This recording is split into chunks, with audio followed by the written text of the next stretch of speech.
नमो बुद्धाय. आज आपण अशी एक कथा, अशी एक गोष्ट ऐकणार आहोत. त्या गोष्टीबद्दल फारसं काही बोललं गेलं नाही किंवा फारशी ती चर्चेत राहिली नाही, पण या कथेतून मोठा उपदेश गौतम बुद्धांनी दिलेला आहे, त्यांच्या संघाने दिलेला आहे. असा एक संघ, असा एक भिक्षू ज्याने एका नगर वधूवर तो आकर्षित झाला आणि नगर वधूवर आकर्षित झाल्यानंतर गौतम बुद्धांनी नेमकं त्यांच्यासोबत काय केलं, त्यांना कोणती शिक्षा दिली आणि काय त्यातून पुढे घडलं, त्या नगरवधूचं काय झालं, हे सगळं आपण या व्हिडिओच्या माध्यमातून पाहणार आहोत. नमस्कार, मी सूरजकुमार उषाबाई सुधाकर आणि तुम्ही पाहत आहे पिंपळाचं. वास्तव्याला होते आणि तिथे एक सरीमा नावाची नगरवधू होती. आता नगरवधू म्हणजे काय, तर नगरवधू ही संकल्पना त्यावेळी अशी होती की ती सगळ्यांची, त्या नगराचीच पत्नी असा एक त्याचा उल्लेख केला जाऊ शकतो. अर्थात त्यांच्यामध्ये विविध कला असायच्या, त्यांच्यात विविध गुण असायचे. त्या गुणांसाठी मोठे पैसे मोजावे लागत होते. ते गाणे ऐकण्यासाठी, त्यांचा नृत्याविष्कार पाहण्यासाठी मोठी किंमत मोजावी लागत होती. असं म्हणतात की त्या काळी नगरवधूच्या कलाचा आस्वाद घेण्यासाठी जे लोक जात होते त्यामध्ये त्या राजाचा पुत्र असेल किंवा मोठे श्रीमंत लोक होते, असंच म्हणजे सर्वसामान्यांचं ते काम नव्हतं. अशी ही नगरवधू अत्यंत सुंदर आणि प्रत्येकाला कुठेतरी आकर्षित करणारी तिची देहरचना होती.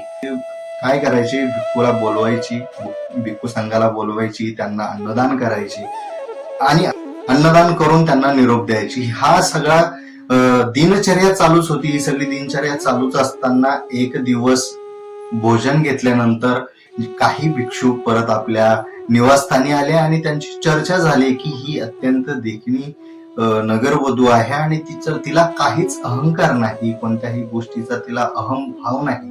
अत्यंत निर्मळ मनाने ती सेवा करते, दान धर्म करते आणि आपल्या सगळ्यांना भोजन दान करते. या सगळ्या चर्चा चालू असतानाच एक जो नव भिक्षू होता, जे नव्यानच भिक्षू झालेला होता, त्याच्या मनात ते तिच्याबद्दलचं वर्णन ऐकून त्याच्या मनात काहीतरी भाव निर्माण झाले, एक आस्था निर्माण झाली. तो त्या स्त्रीकडे, त्या नगरवधूकडे आकर्षित व्हायला लागला आणि निश्चितच त्याच्या मनामध्ये असंख्य भावना निर्माण व्हायला लागल्या. अर्थात आता दुसऱ्या दिवशी तोही त्यांच्या सोबत निघाला भोजनदानासाठी. आता भोजनदानासाठी तोही सोबत गेला, पण त्या दिवशी नगरवधू आजारी होती. आता नगरवधू आजारी असताना हे जेवायला बसले, भोजन केलं, पण ती काही दिसेना.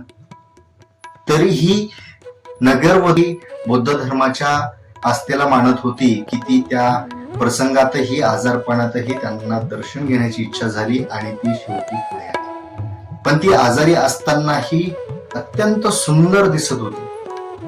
अर्थातच हा जो नव भिक्खू होता तो भाळला. त्याच्या मनात तिच्याबद्दल प्रेमभावना जागृत व्हायला लागल्या, आकर्षणाची जाणीव व्हायला लागली, शारीरिक आकर्षणाची जाणीव व्हायला लागली. ते अर्थात परत आले, पण याच्या मनात जे चालू होतं ते गौतम बुद्धांपासून लपलं नाही.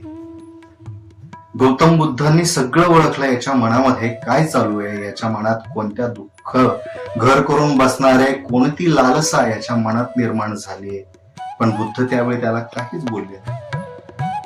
काही दिवसांनी बातमी आली की नगरवधू आता राहिली नाही. राजाने गौतम बुद्धांना निरोप पाठवला. निरोप पाठवल्यानंतर, म्हणजे अर्थात ती त्यांचे शिष्य असल्यामुळे त्यांना निरोप पाठवला. गौतम बुद्धांनी मात्र असा निरोप दिला की 2-4 दिवस तिला स्मशानात नेऊ नका, तिला तसंच ठेवा. हा, पण ठेवताना तिच्या देहाची कोणी जनावर वगैरे काही विद्रुपीकरण करणार नाही याची काळजी घ्या. आता अशा परिस्थितीत राजानं सूचना गौतम बुद्धाची ऐकली. त्यांनी तशा पद्धतीत तो देह ठेवला. 3-4 दिवसानंतर सगळा भिक्खू संघ तिथं त्या देहाजवळ गेला. अर्थात तो नव भिक्षूही सोबत होता. आता नव भिक्षू सोबत असताना सगळे जमा झाले होते. मोठा भिक्खू संघ जमा झाला होता, नगरातली काही माणसंही जमा झाली होती. अशामध्ये बुद्ध म्हणतात की आता या देहासाठी अगोदर जितके पैसे मोजले जात होते त्याच्यापेक्षा निम्मे किंवा त्याच्यापेक्षाही कमी दाम सांगा आणि नगरातील कोणत्याही माणसाला सांगा की हिच्यासोबत तुम्ही एक रात्र राहू शकता. भाव कितीही कमी गेले तरी मात्र कोणीही तयार होत नव्हतं. तिच्यासोबत एक एक क्षण घालवण्यासाठी जे लोक, बलाढ्य श्रीमंत लोक पैसा मोजत होते, नाणे फेकत होते, ते लोक आज फुकटही तिच्या जवळ यायला तयार नव्हते.